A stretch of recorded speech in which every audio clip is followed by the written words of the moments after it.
உதஹியா விரும்பத்தக்க செயல் என்பதற்கான ஆதாரம் என்ன? ஹதீஸ் உம்மி சலம ரலியல்லாஹு அன்ஹா. உம்மு சலம ரலியல்லாஹு அன்ஹா அவர்களுடைய ஹதீஸை இதற்கு சான்றாக எங்களுக்கு சொல்லலாம். قالت قال رسول الله صلى الله عليه وسلم நபி ஸல்லல்லாஹு அலைஹி வஸல்லம் அவர்கள் கூறினார்கள், இதா தகலத்தில் அஷ்ரு ஐ அஷ்ரு தில் ஹிஜ்ஜா, துல்ஹிஜ்ஜாவின் முதல் 10 நாட்கள் வந்துவிட்டது என்று சொன்னால், வஅராத அஹதுக்கும் ஐயுதஹிய, உங்களில் ஒருவர் குர்பானி கொடுக்க விரும்பினால், வஅராத உங்களில் ஒருவர் உத்ஹியா கொடுப்பதற்கு விரும்பினால், ஃபலா யமஸ்ஸ மின் ஷஅரிஹி வ பஷரிஹி ஷைஆ, அவர் துல்ஹிஜ்ஜாவின் முதல் 10 நாட்கள் வந்தது என்று சொன்னால் அந்த நேரத்திலே இருந்து தன்னுடைய முடிகளை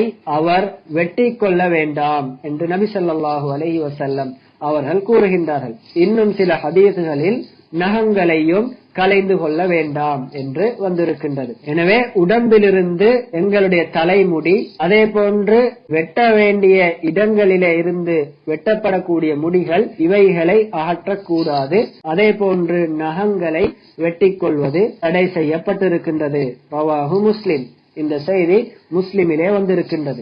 இந்த ஹதீஸிலிருந்து நாம் எப்படி இந்த சட்டத்தை எடுக்கின்றோம் என்பதை பற்றி சொல்லும் போது இமாம் ஷாஃபிஈ ரஹிமஹுல்லாஹ் அவர்கள் கூறுகின்றார்கள், ஹாதா தலீலுன் அன்ன தத்ஹியத லைஸத் பிவாஜிபா, இந்த ஹதீஸிலிருந்து நாம் உத்ஹியா கொடுப்பது, குர்பானி கொடுப்பது வாஜிபான ஒரு செயல் அல்ல என்பதற்கு இந்த ஹதீஸில் ஆதாரம் இருக்கின்றது என்று இமாம் ஷாஃபிஈ ரஹிமஹுல்லாஹ் அவர்கள் கூறுகின்றார்கள். லிகௌலிஹி ஸல்லல்லாஹு அலைஹி வஸல்லம், எந்த இடத்திலிருந்து நாங்கள் இந்த ஹதீஸுடைய எந்த பாகத்திலிருந்து இந்த சட்டத்தை எடுக்கின்றோம் என்று சொன்னால், லிகௌலிஹி ஸல்லல்லாஹு அலைஹி வஸல்லம் வஅராத என்ற அந்த பாகத்திலே இருந்து இதற்கான சட்டத்தை எடுக்கின்றோம். வஅராத அஹதுக்கும் ஐயுதஹிய, நபி அவர்கள் எப்படி கூறுகின்றார்கள், உங்களில் ஒருவர் உத்ஹியா கொடுப்பதற்கு